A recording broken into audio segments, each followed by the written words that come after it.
Azərbaycanlı futbol hakimi Tofiq Bəhramov 1925-ci ildə Bakıda anadan olub. O, əvvəlcə futbolçu kimi çıxış etsə də, sonradan hakimlik fəaliyyətinə başlayıb və 1960-cı illərdə SSR çempionatının oyunlarında müntəzəm təyinat alıb. Daha sonra beynəlxalq oyunlara cəlb olunaraq FIFA səviyyəsində yan xətt hakimi kimi fəaliyyət göstərib. Onun adı əsasən 1966 FIFA World Cup Final-la bağlı xatırlanır.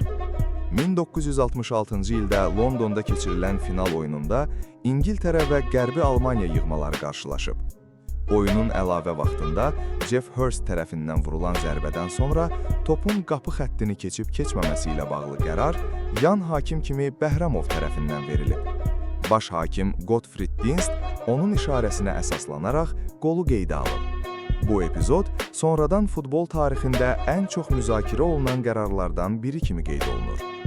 Tofiq Bəhramov karyerası ərzində SSR çempionatının oyunlarında, eləcə də bəzi beynəlxalq qarşılaşmalarda hakimlik edib.